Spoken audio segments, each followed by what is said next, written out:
Thank you for being with us today. It is September the 28th, 2018, and we're broadcasting from the beautiful Pacific Club in downtown Honolulu. I'm Kaylee Akina, president of the Grassroot Institute.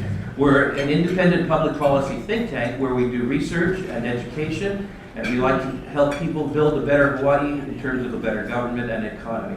I want to say mahalo at the outset to our broadcast partner today, Think Tech Hawaii, and you can watch this program on thinktechhawaii.com as well as www.grassrootinstitute.org. Well, we all have our eyes focused on what's happening politically, both in Hawaii and in our nation's capital. And no office straddles both of those venues more than the United States Senate. Today we are gathered with two candidates, a Republican and a Democrat, who will be vying for Congressional District Seat number 1 in the United States Congress. We'll introduce them in just a moment, but I'm so grateful that they're here with us. Today, there's no question about it that Hawaii's future is impacted by what takes place in Washington, D.C. And so we are gathered here in order to understand better two candidates who want to represent us. First, to your right, Ed Case. He's the Democratic nominee for Hawaii's 1st Congressional District. He served in the State House of Representatives from 1994 to 2002 and in Congress from 2002 to 2007.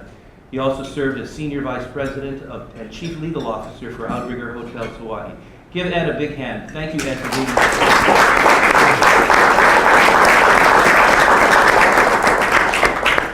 To your left, we have Cam Cavasso. He's the Republican nominee for Hawaii's 1st Congressional District.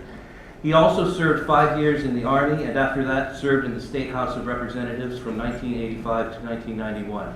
He's currently a financial advisor at Mass Mutual. Give Cam a big hand. Thanks, Cam.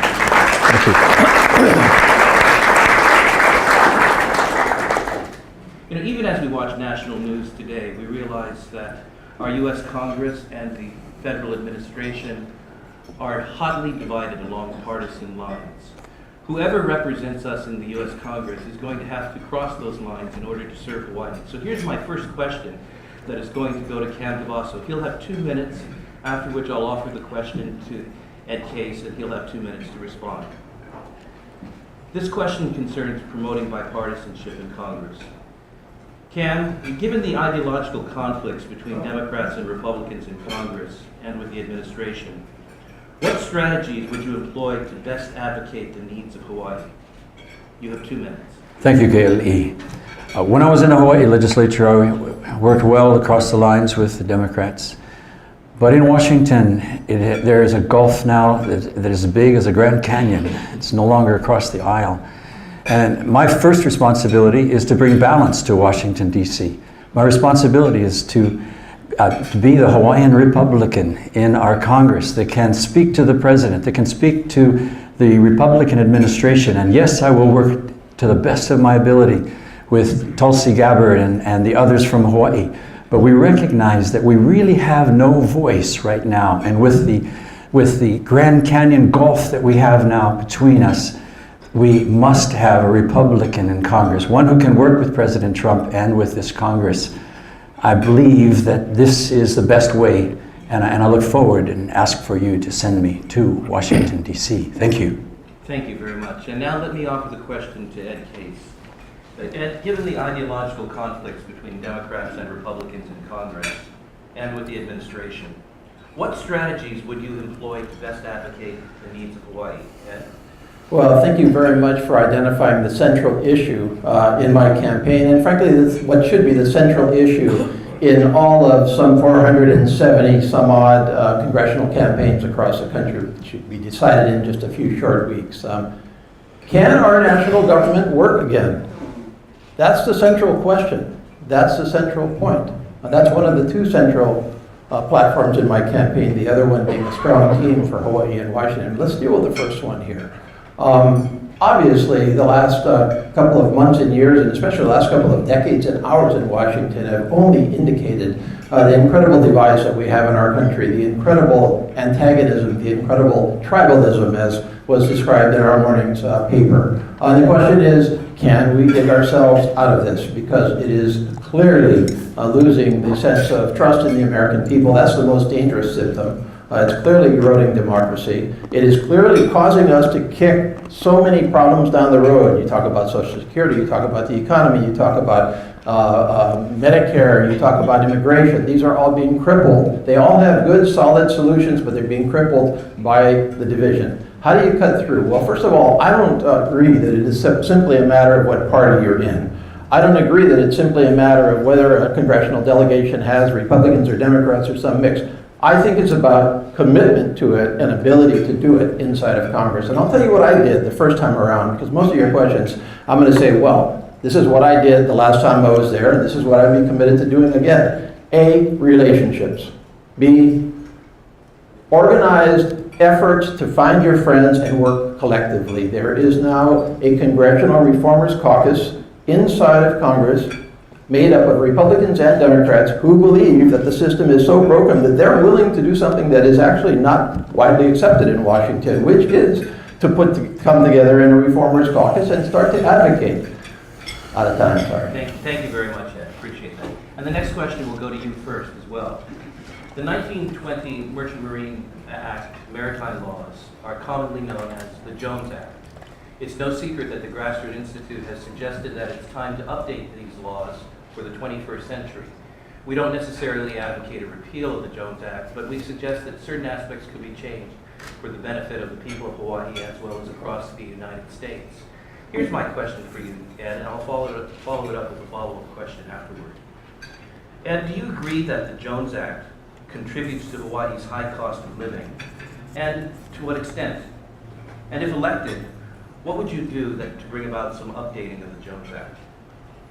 I absolutely do believe that the Jones Act contributes to a high cost of living in Hawaii. And you look inside of Hawaii, this campaign, I mean, really, what are one of the out of the two or three central issues to every single campaign? Isn't one of them the cost of living? Isn't one of them in one way or another related to how much it costs to live in Hawaii and how that sloughs over into opportunity for our children, opportunity for us to have a good solid life in Hawaii? And you have to take a look at every single thing that contributes to that cost of living. I think the Jones Act does.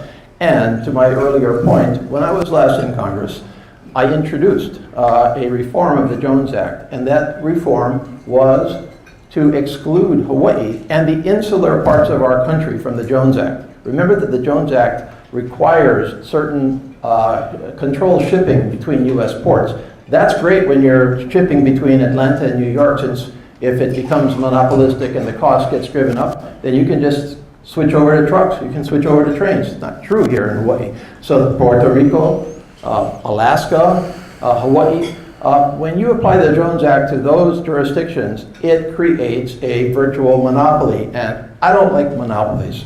I just don't like them. I think that they harm consumers, that they do not result in best business practices. We are susceptible to monopolies in a small insular state, 5,000 miles or 2,500 miles away from the mainland, and much farther than that from many of our main markets in Asia for imports.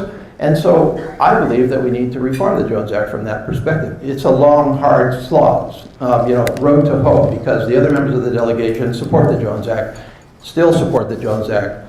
I think the value in getting out there and highlighting it inside of the Congress is, number one, to find those fellow travelers that believe as I do that it doesn't work for Hawaii, and number two, to provide some measure of check and balance on the exercise of that monopolistic power by the people that are running our shipping here in Hawaii. Thank you.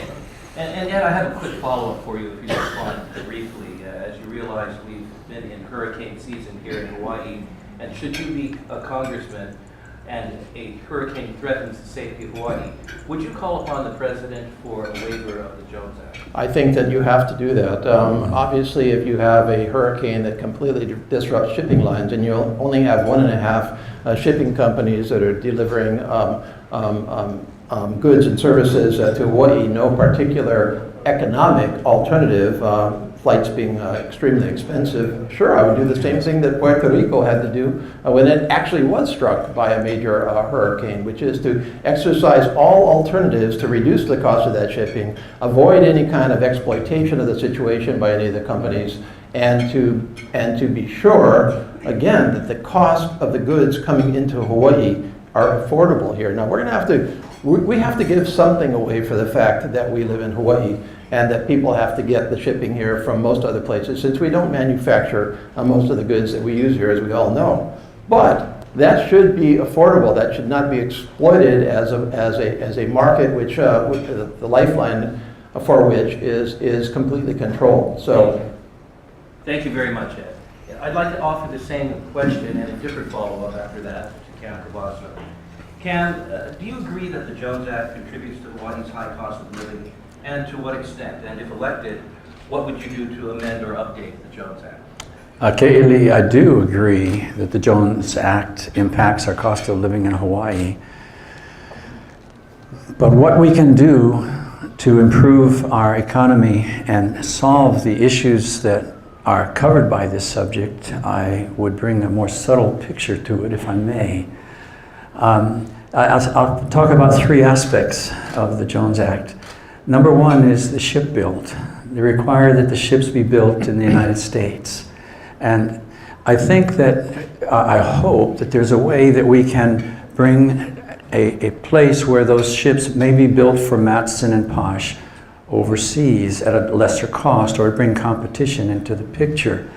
I'm somewhat, frankly, pessimistic. The ships are built in Philadelphia, on the Gulf, and in San Diego, and we're working with the leaders in those states as well. But I would work to solve that one side. The second side that I look at, and that's that we have the responsibility to guard our borders and to guard our transportation routes. And I follow the difficult position of recognizing that Matson and Posh, which come here, come to Hawaii with full loads and return about 5% full. So we're paying for shipping both ways. We're also guaranteeing that we are that we get our shipping, that American ships are bringing it back and forth.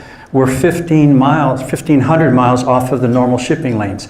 It is good to bring foreign ships in here and to bring them into Hawaii, but we must guarantee, just as the federal government guarantees us the inner highway system, we need to make sure that our transportation comes back and forth from Hawaii and that we are secured.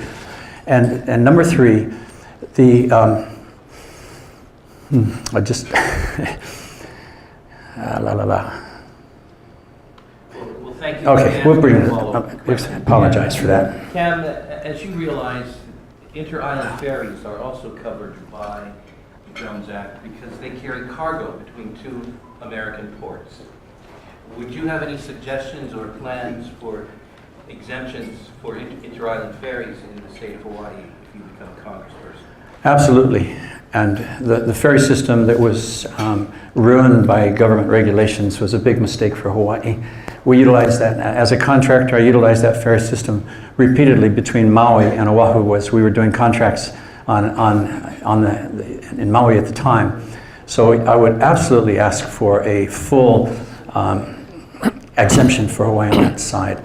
On the other exemption that I would ask for, and that's the third point that I failed to take in the first place, was that I would ask for an exemption for Hawaii to allow international ships on their way to the West Coast to be allowed to stop in Hawaii, unload their cargo, and continue on to the West Coast, so that we can reduce the cost of our goods here in Hawaii, but at the same time make sure that we ensure that our transportation system remains in place. Thank you very much, Cam. My next question will go first to Ed Case. And before that, let me preface it with this. Although I'm an elected trustee of the Office of Hawaiian Affairs, the views that I express today are purely my own and don't represent OHA, and I'm here in my private capacity. With that in mind, I'd like to point out something that all of you know already, and that is that the condition of the Native Hawaiian people is something of concern to everyone in the state of Hawaii, and it has been front and center in many issues recently. Here's my question for you, Ed. Congress appears to have abandoned the issue of federal recognition of a Native Hawaiian tribe through what we used to call the Akaka Bill. However, a controversial Department of Interior rule does lay out a possible pathway for recognition. What is your view on federal recognition of Native Hawaiians, and what actions would you take in Congress according to your view? I support a direct relationship between the Native Hawaiian people and the federal government, which is akin to the same relationship that has existed between Indian tribes and the federal government under federal Indian law for well over 150 years. Now, to get to that conclusion, you have to believe a couple of different things.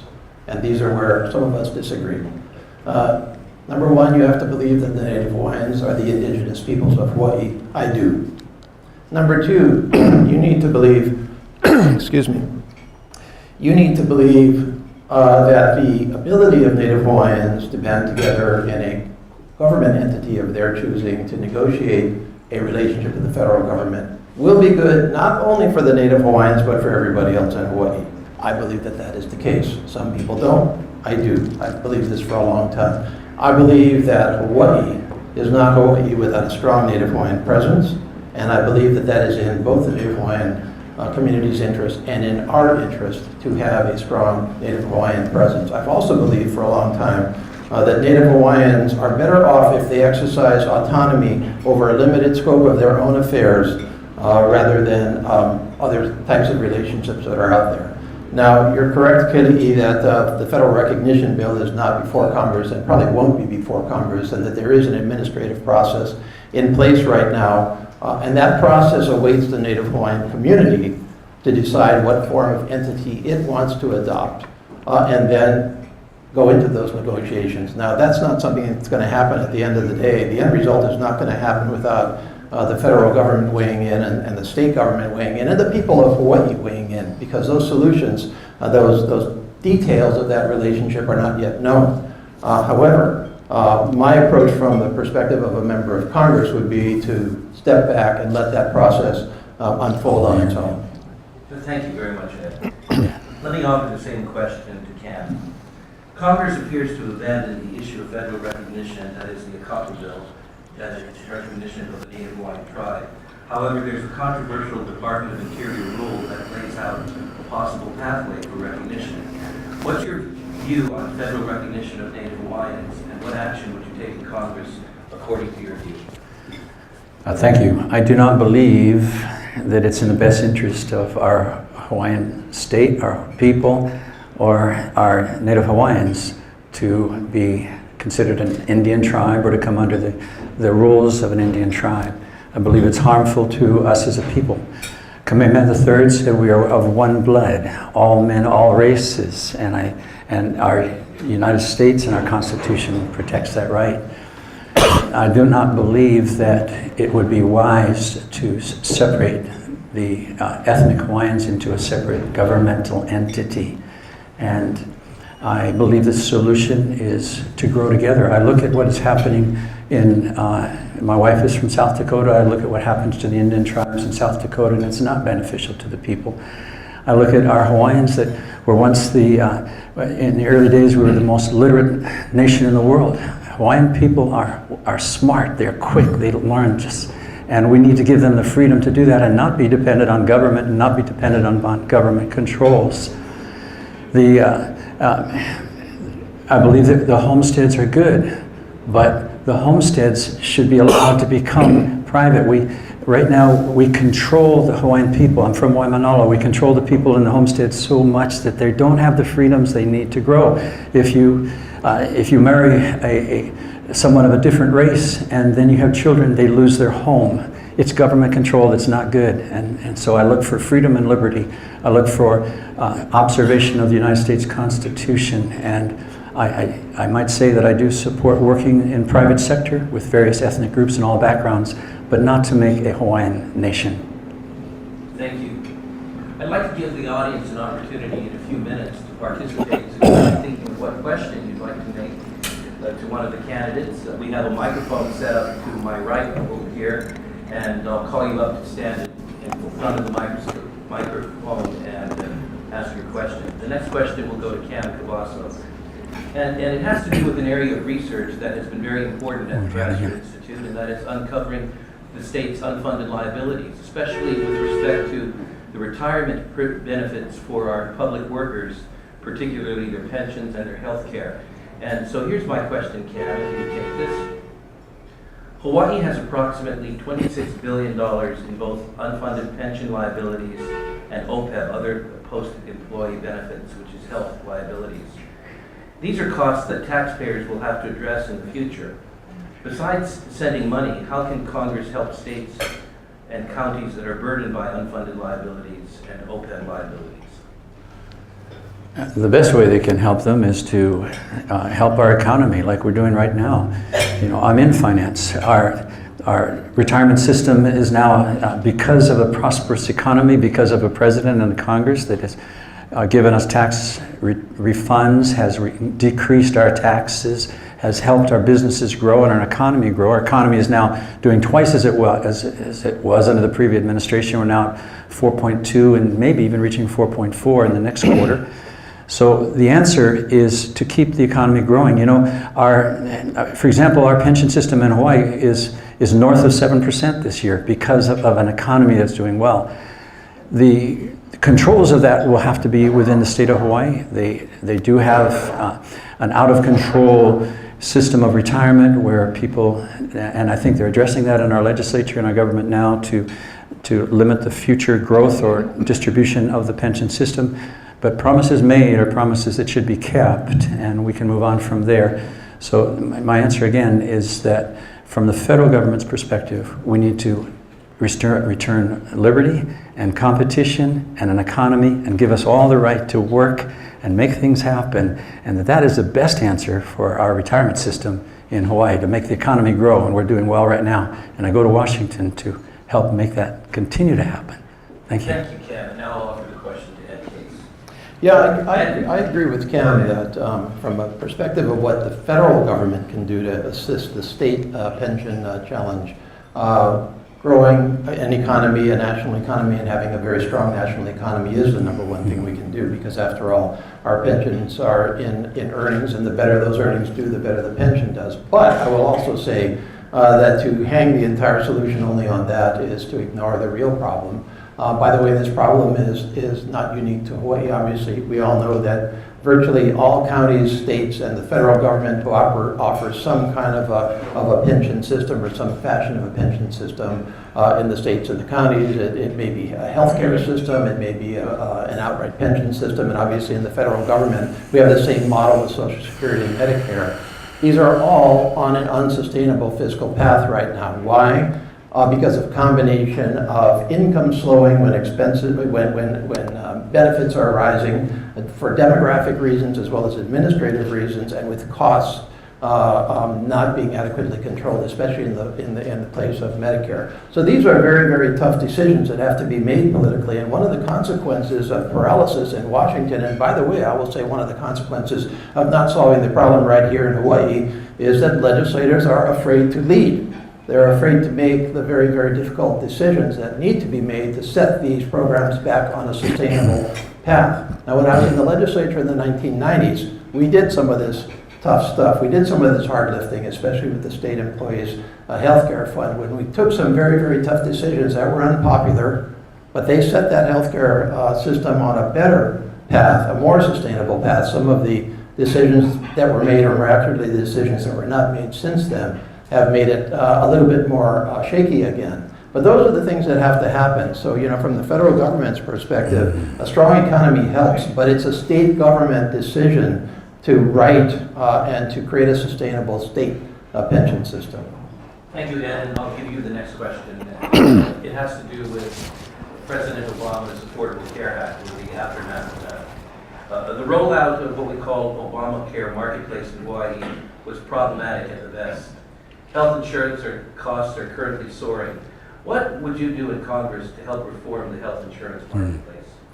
Well, let's go back and start with what Obamacare was trying to do. Number one, Obamacare was trying to cover 40 million Americans who were not being able to access quality, affordable health care out of the private marketplace for a variety of reasons. That's the first thing that Obamacare tried to do. And the second thing it tried to do was to say that you cannot discriminate against me and my availability for insurance because of pre-existing conditions. You cannot kick me out because I found out I had diabetes. You cannot kick me out because a blood test indicates that I might have diabetes sometime in my life. I think that those were good, solid accomplishments of Obamacare. Now, the rollout in many states was extremely problematic, as we all know, and was met with a lot of resistance. For me, the problem here in Hawaii was to try to graft Obamacare onto an Affordable Care Act, which was doing a lot of the heavy lifting already. So there was not enough of a marketplace really to make that function. But put yourself in the situation of South Dakota or any other state on the mainland which does not have a prepaid health care act, where I think Obamacare did manage to cover many, many people. Now, if the private sector marketplace had done that of its own operation, then we wouldn't have needed it to start with, but we did.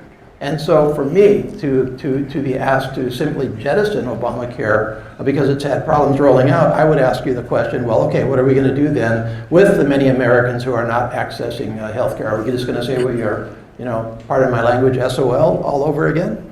Are we going to say, we're going to revert back to no pre-existing conditions because insurance want to discriminate in that sense? I don't think so. But can we fix it? Of course we can fix it. I don't believe in going all the way to the left, if I can put it that way, with some folks that want to replace Obamacare altogether with some form of nationalized health care. But I think we can adopt positions that will improve upon Obamacare, that will give states more flexibility to adapt it to their own situations.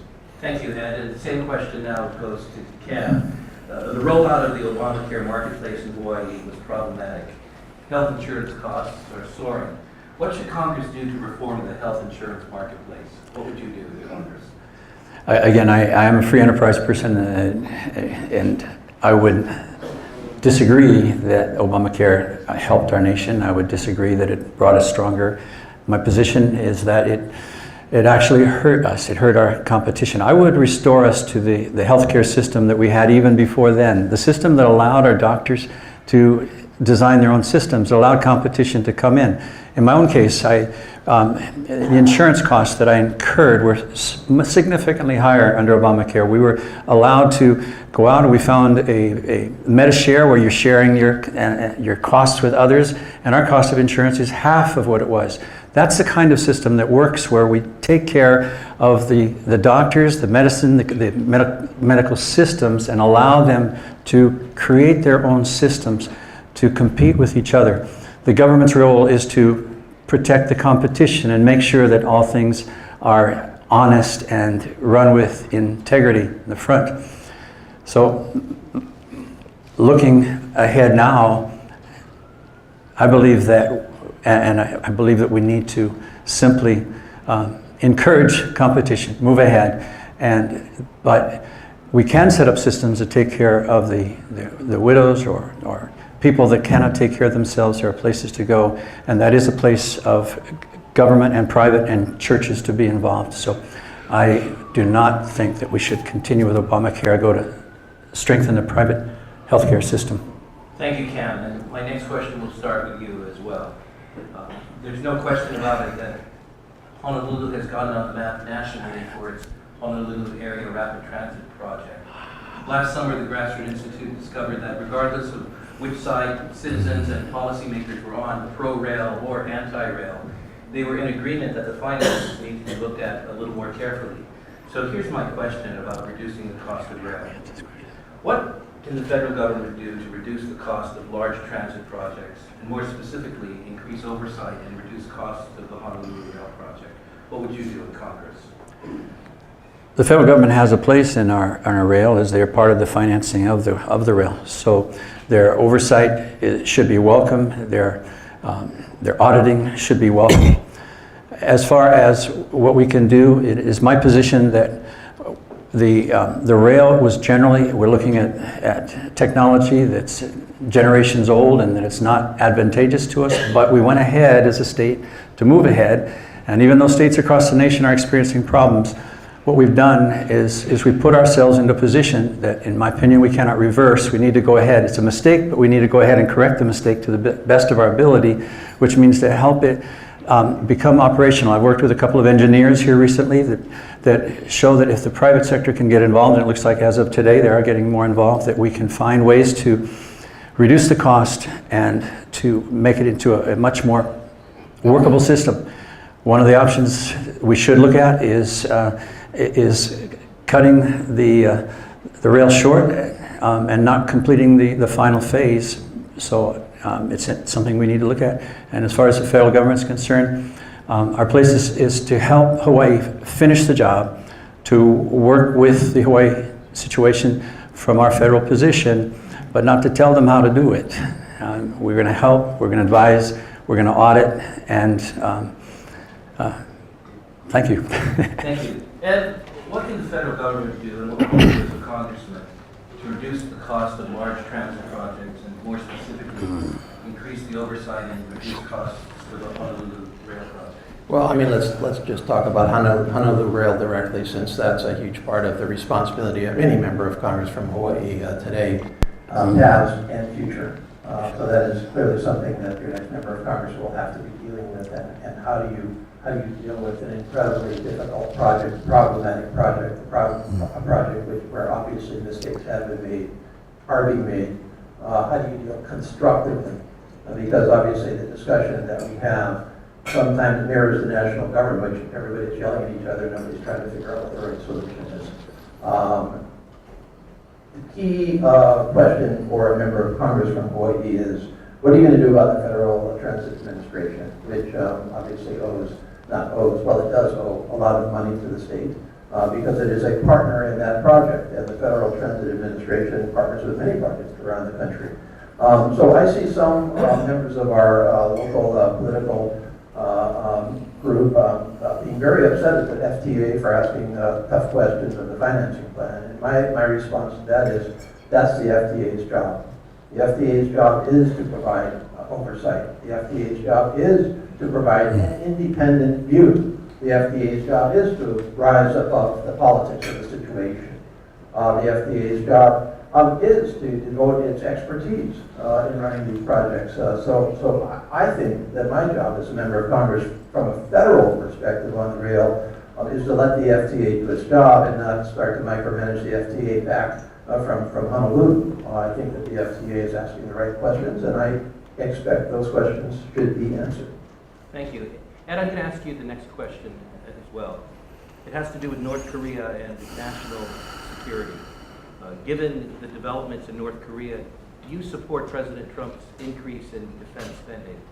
And would you propose other measures for dealing with North Korea? Well, I support President Trump's increase in defense spending in general. North Korea is just one reason for supporting. I believe that I am fundamentally a realist about the world. To me, I look out around the world, I'm an internationalist.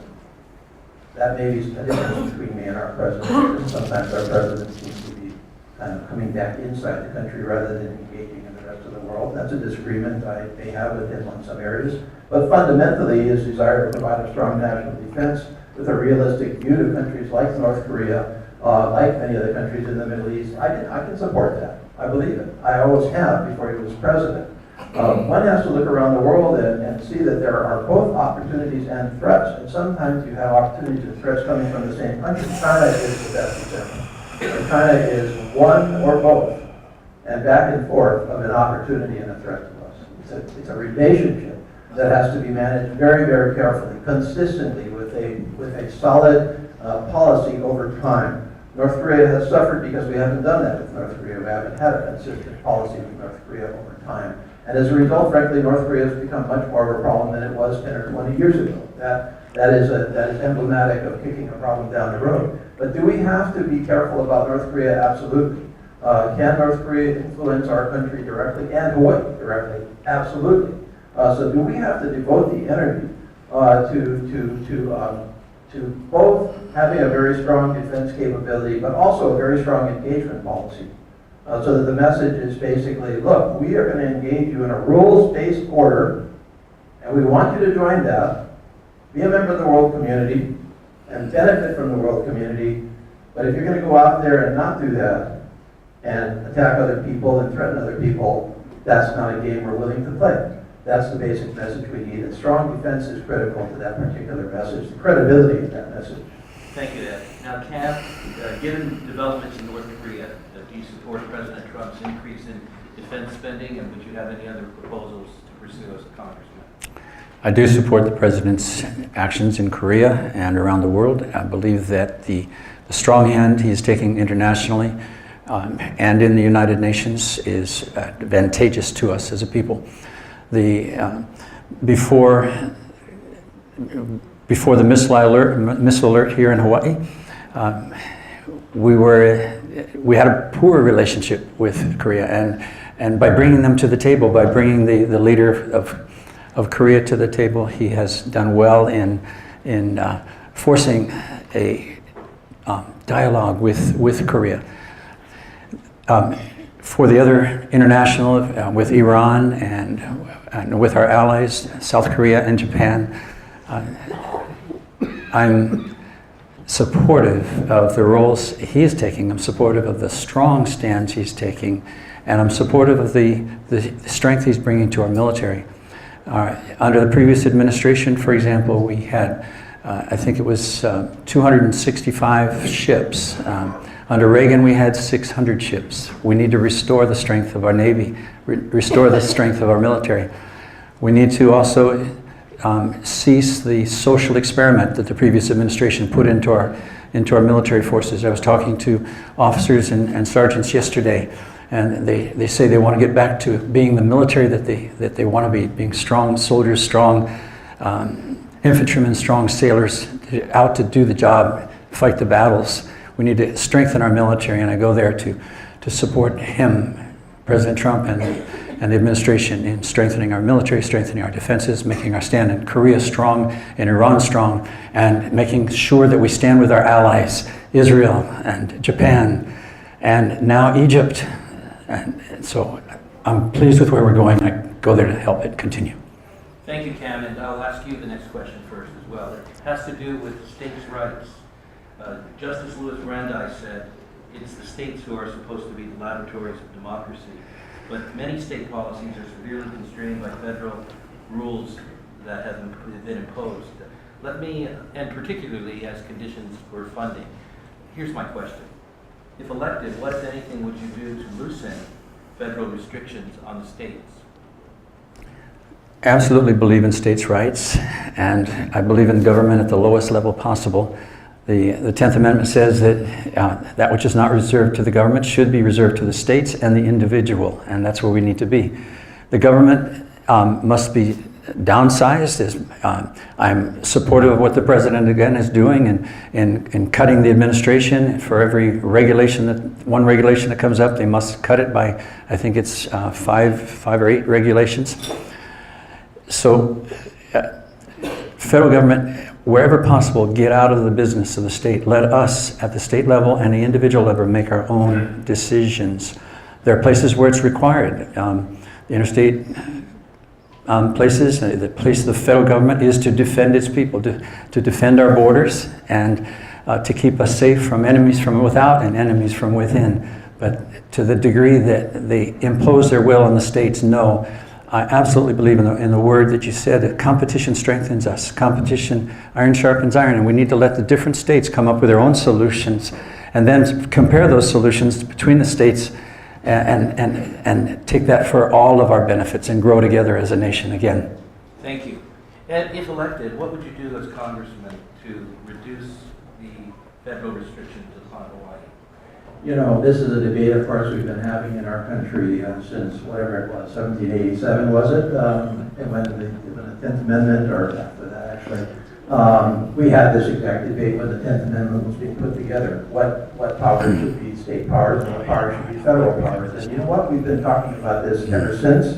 And we've gone in ebbs and flows. And we've gone through developments. So we've gone through developments in U.S. Supreme Court decisions. There was a period when the U.S. Supreme Court was over on the state side a little bit more than the feds, and then they were over on the feds a little bit more, and then they were down for a while, and, you know, there you go. You always have to, as a member of Congress, ask yourself this basic question. Is this something that the feds should do, and should I help the feds to do it? Or is this something where my state or other states or other states are better off?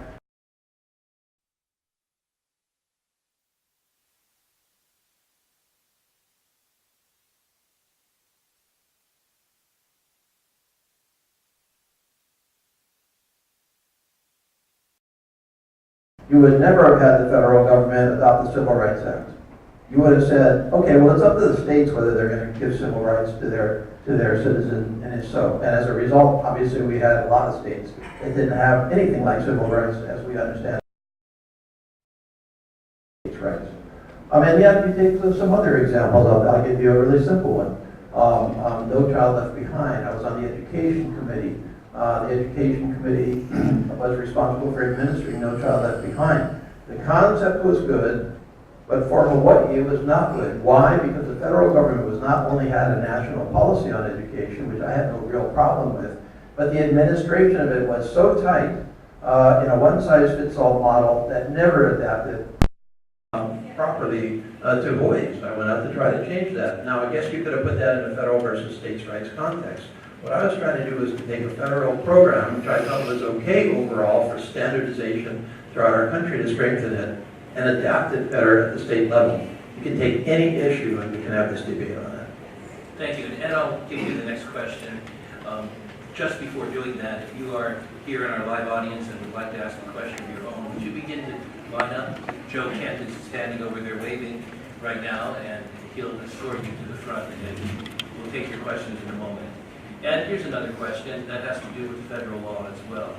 Most or many states have legalized all or part of the use of marijuana. However, federal law has not kept up with that. My question to you would be, is it time for Congress to legalize marijuana under federal law? And if so, what form would you envision that legalization taking? How would you address concerns about drug abuse within a legalized framework? Well, this is a really good example of the question we just discussed. Because if you're a states' rights person, absolutely, you're going to say it's up to the states whether to legalize marijuana. And they're the great laboratories. Maybe some states should be allowed to legalize it. Maybe some states shouldn't. Maybe some states should try some kind of a hybrid. But if you're really getting at the result, which is do you believe you should legalize it at all, then maybe you're over on the federal side a bit more. For me, and this is an area where, and I accept that my view, although my underlying philosophies have not changed, the broad nature of my philosophies, my views on some issues may adapt over time. And I think at this point, states should be allowed to experiment, if I can put it that way, with different formulations of federal marijuana laws. So if California and Denver, Colorado, and Washington want to go in that direction, it doesn't bother me as to that specific issue. Now, the federal government obviously has an impact on that because marijuana remains a highly regulated, highly controlled, and highly prohibited drug, and that creates all kinds of issues in terms of the actual administration of state laws. I believe that states should be able to go in that direction. So from my perspective, from a federal approach, I would not continue to have it on the Schedule I as a Schedule I drug. Now, does that say anything at all about drug abuse? No, it doesn't, because there are a whole range of, this is not a perfect solution. You're going to have some downside if you go in this direction, and you're going to have some downside if you stay the way the status quo is right now. So this is a hopefully informed judgment that as we try to address one problem, we certainly have the risk of continuing and or worsening another. So obviously you have to go at drug abuse at the same time with very strong federal programs and state programs, by the way. So none of that goes out the window just because you're trying to allow the states to make some of their own decisions on marijuana itself. Thank you, Ed. Now, Cam, to you, is it time for Congress to legalize marijuana under federal law? And if so, what form would you envision that legalization taking? How would you address concerns about drug abuse within a legalized framework? We have enough problems right now with the opiate epidemic. We have troubles in our nation with drugs. I would, under no circumstances, encourage the legalization of drugs or the legalization of marijuana. It's taking a chance. It's the responsibility of our government not to put risk on our people, but to protect our people. And yes, Ed talked about some states are doing it, and they're having problems, big problems. In Colorado, the rate of accidents have increased by 20%. The rate of accidents under the influence of marijuana have increased 160% in the last 3 years. Schools are not doing as well. Students' performance is dropping significantly in Colorado. And so I believe that it would be an unwise decision for the government to encourage marijuana across the nation. I would not encourage it in the federal government, and it's our responsibility not to put our people in a position that we're encouraging that. It is, I do believe from the personal observations I make that the use of marijuana leads to the use of other drugs, and so it would be a mistake to encourage that among our children. Thank you very much. And for the conclusion at the conclusion of the formal portion of our questions, let's give a big hand to both of our candidates.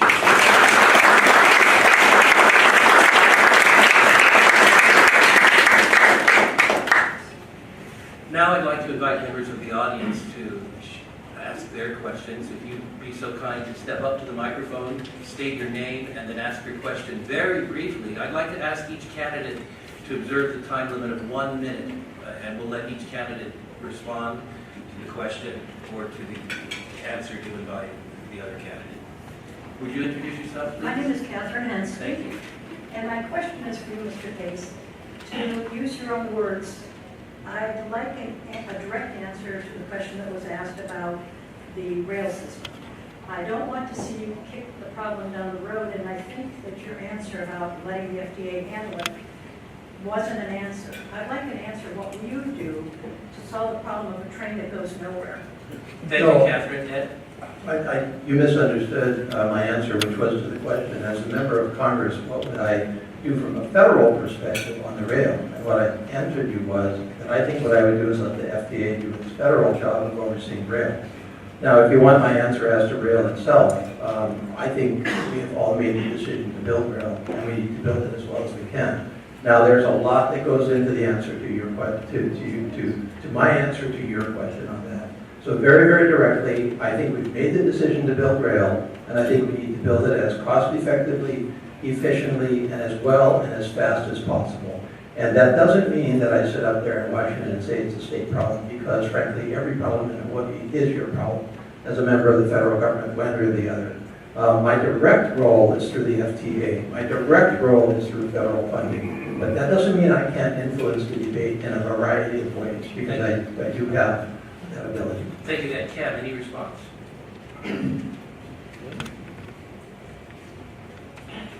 Build it quickly, build it as effectively as we can.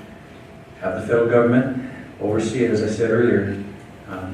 Do the audits, bring the private sector in, bring the engineers in, and keep everything open where we can all see what's going on and get this job done. We started it, we need to finish it. Mistake or not, we can still move on and correct where we are as a state and a nation. Let's go fix it. Thank you, Cam. Next question, please. Sir, could you state your name, my dear friend? Please go ahead and speak. My name is Jim Browning, and I'd like to remind you that in past history, seniority has been the best way for Hawaii to maintain strength in Congress. Would the two of you, or the person who wins, would be willing to guarantee that you'll stay in the job until you can no longer perform it, and then rearrange to have a 21-year-old succeed you as governor of Hawaii? Thank you, Ed. You know, I was asked that question, Jim, during the primary election by my opponents, and my answer was no, I'm not willing to pledge that. I'm willing to pledge that I'll turn the job over, whether I'm underground or retire or whatever, to hopefully a competent person. But to prejudge kind of where my trail is going to go for the next 10, 20 years, well, frankly, I thought I was pretty certain of a couple of things a couple of years ago, and that didn't come to pass.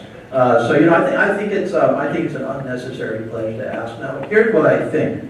Right now, I think that I'm ready, willing, and able to serve as long as I possibly can. I agree with you on seniority. In fact, I have seniority going back into the U.S. House in some respects, and I think I can bring that to bear quite well for Hawaii, which is lacking seniority in this congressional delegation today as opposed to 10 years ago. Thank you, Cam. I bring fresh blood to the Congress, obviously. I'm looking forward to working with the Republican administration and the Republican president. And I am glad I'm running for Congress and not a seat that is elected for 6 years. I welcome the opportunity to come back and campaign again 2 years from now. I believe the competition is what makes us strong, and we haven't had it in Hawaii.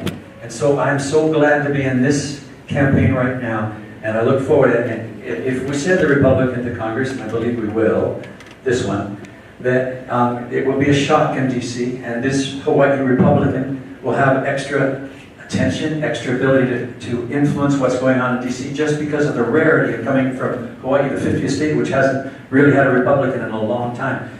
But once we win that election, then we know that all hell's going to break loose and that we will begin the competition again and the debate. And the debate is what strengthens us. And so I'm excited to go for multiple terms and run every 2 years so that we have the full debate.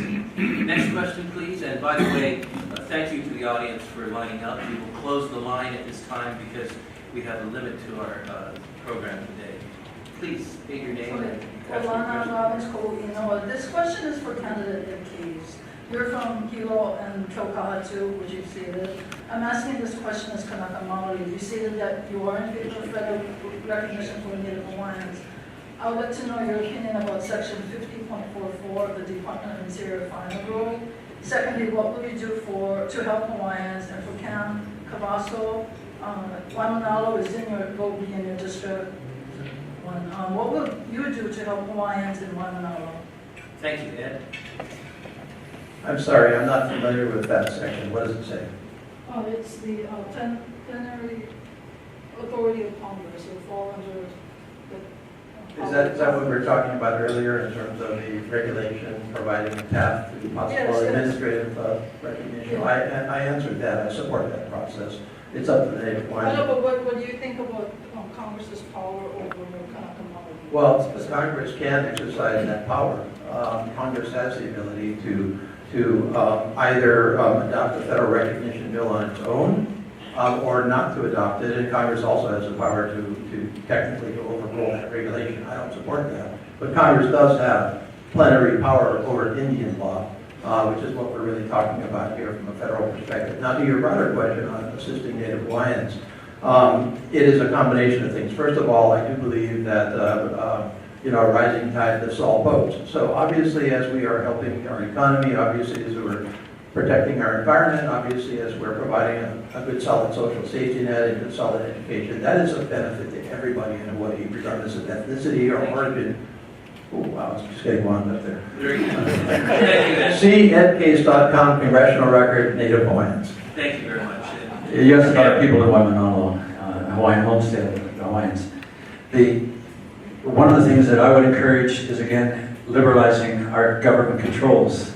I talk to Hawaiians that are losing their homesteads because they're moving on to the next generation. I believe that we have the space in Hawaii to expand our ownership, our land ownership, but we should be opening the lands and allowing Hawaiians to build on those places without the tight restrictions they experience right now. I built my own house in Waimanalo. We built it in 100 days. The same day that we broke ground in my house, a Hawaiian homestead broke ground in Waimanalo. 4.5 years later, it's not finished. The government controls are crazy. We need to set them free. I talk to Hawaiians who want to guarantee their inheritance to their children's children, and I go to help bring that freedom and the land reform that allows the liberty that we need for all people, especially the Hawaiians, to rebuild their lives again. Thank you very much. Next question, please. Kindly state your name. My name is Carol White. Hi, Carol. Did you notice the generational differences? The young lady had her cell phone up there. She was reading the question. Here's mine. Thank you. And mine too. There's a big difference between having health care insurance and getting actual care. And I believe it was last week there was an article in the paper about the number of doctors we've lost in Hawaii. How can the federal government address the problem of not enough doctors and the huge losses our hospitals incur every year? Cam?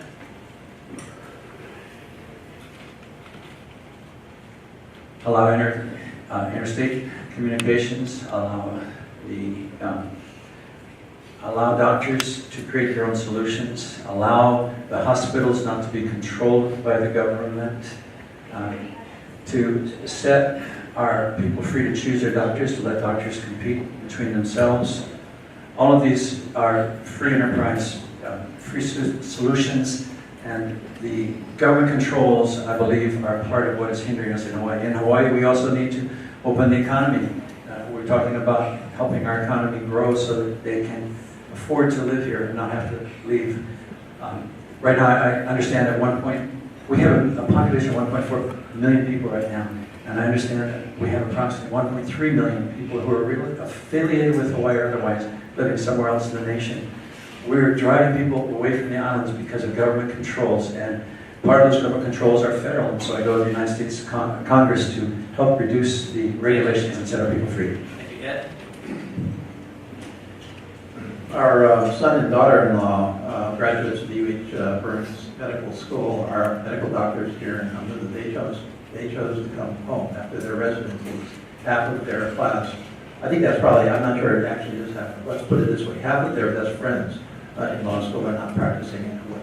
Why? Cost of living, difficulty of administration, and some of the problems are clearly state issues. Some of those problems are the way our healthcare operates right here in Hawaii. The question was, what did the federal government do about this? Well, first, one thing that occurred to me right away is that we have a very good federal program which assists doctors with their tuition in return for serving in underserved communities. And actually, the best known product of that is Dr. Josh Green, who came to Hawaii on a program that paid for his tuition in return for service. Now, he stayed on. Now, we can strengthen that kind of program. As to the lawsuits, I have supported throughout my career limited tort reform, and I have earned the ire of a fair number of people that benefit from no tort reform. They don't support me. But I think that we need reasonable controls on when you can sue and how, and that's hurting doctors and medical providers.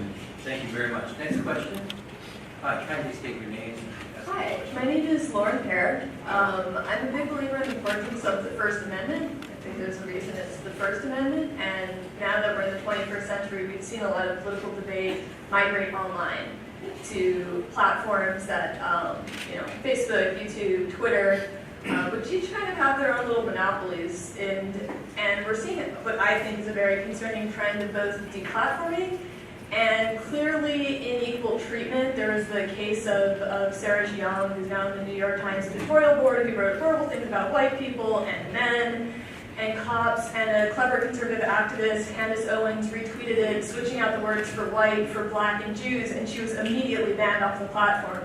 Lauren, that's a very good introduction. Thank you. Could you Sure, yes. So the question is, what would you do about protecting freedom of speech for Americans in this day and age when so much of it happens online and reining in tech companies that might be trampling on those rights? Thank you. Ed?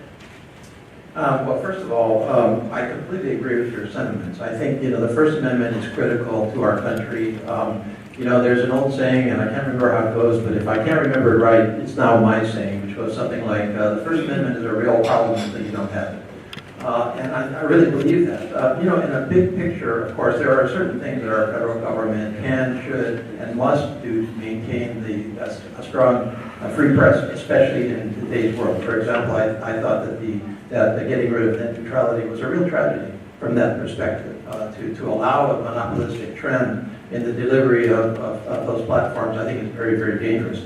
Sometimes the best thing a member of Congress can do is not to do something, because the trend and the tendency of responding to many public concerns over non-internal regulation, non-self-regulation by like Facebook, is to do something. And I think that that's dangerous for us to go out and start to censor as a matter of federal law speech, whether or not it is appropriate or not.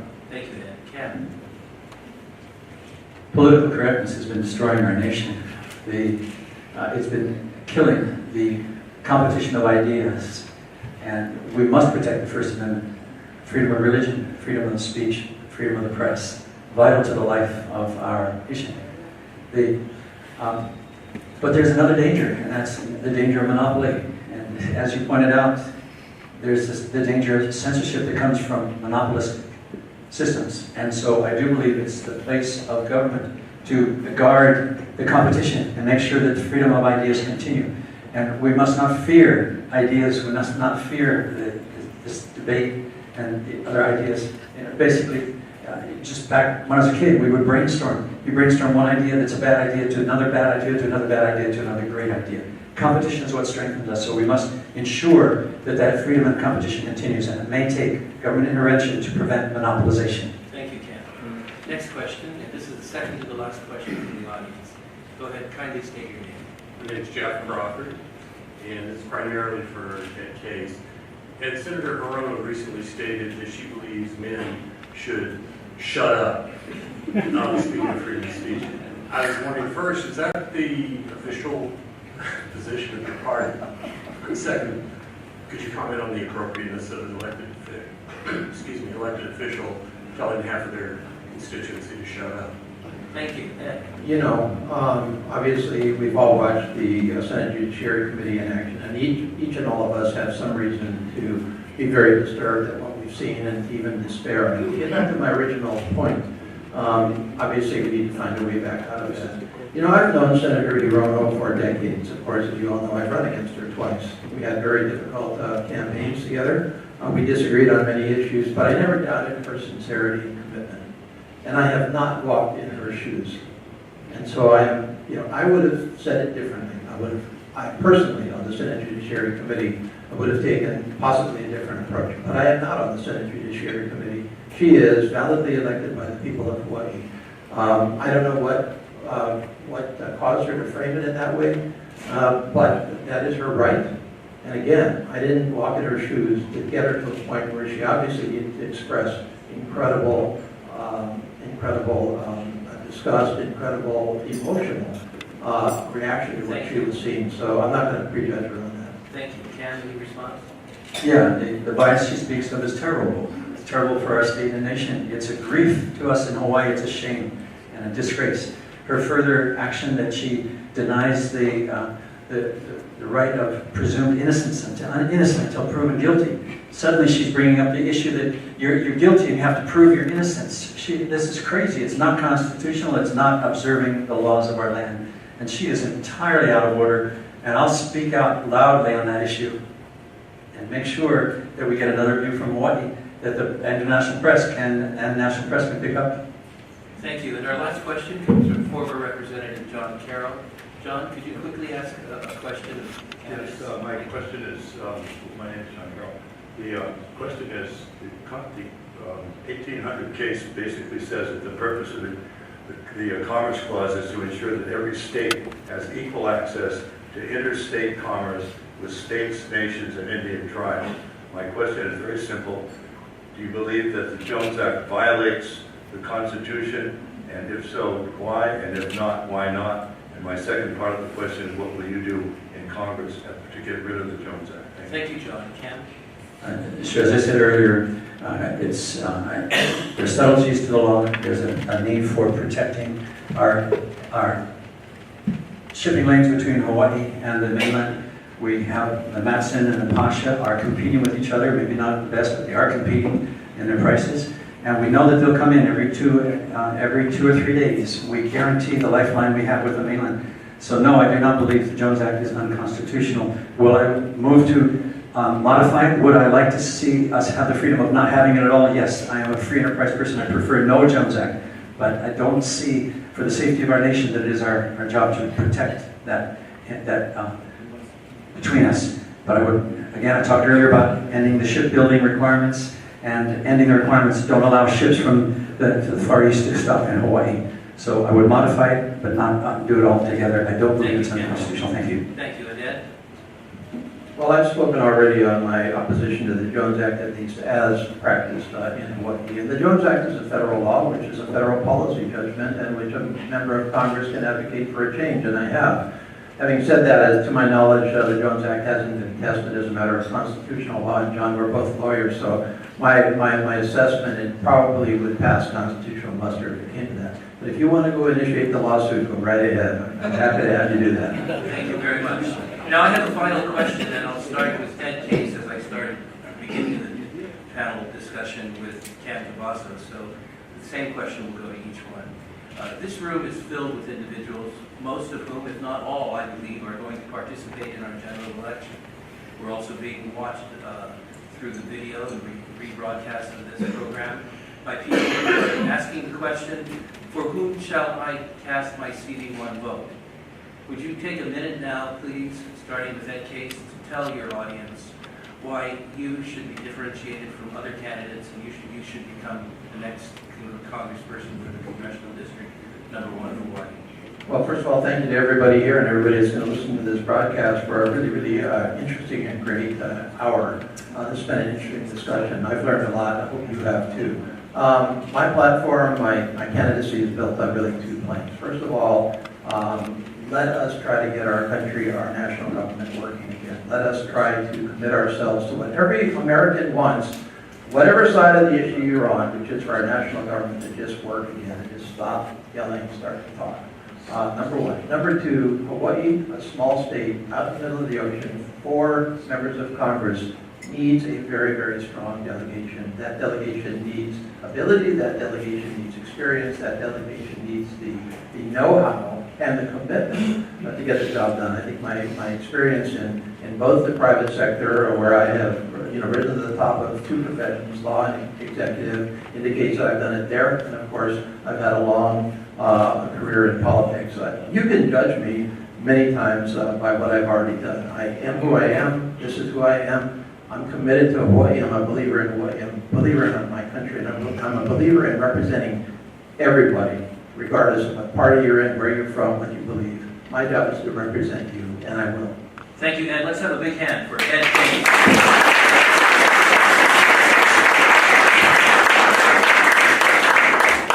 And now, Cam, your closing remark. Sure, there is a great difference between the two, between Ed Case and Cam Cavasso. One of the greatest differences is in our approach to taxes. In our last debate, Ed Case said that he would have voted against the tax cuts in Washington. And I go to Washington to secure those tax cuts, make them permanent, and increase them. There's a difference because I go to work with a Republican Congress. As a Republican Hawaiian, I go to bring balance to Washington, D.C. Ed cannot do that in Washington. As much as he would like to bring the balance, it's not there. It's not possible. He is forced to be under Pelosi's leadership. There is no other solution. We need balance in Washington, D.C. I go to bring that balance. I bring a fresh voice. I bring a Hawaiian Republican voice to Washington to help us all. I ask you for your vote and to pass the word to others to bring balance back to Washington, D.C. Thank you very much. Thank you. Big hand for Cam Cavasso.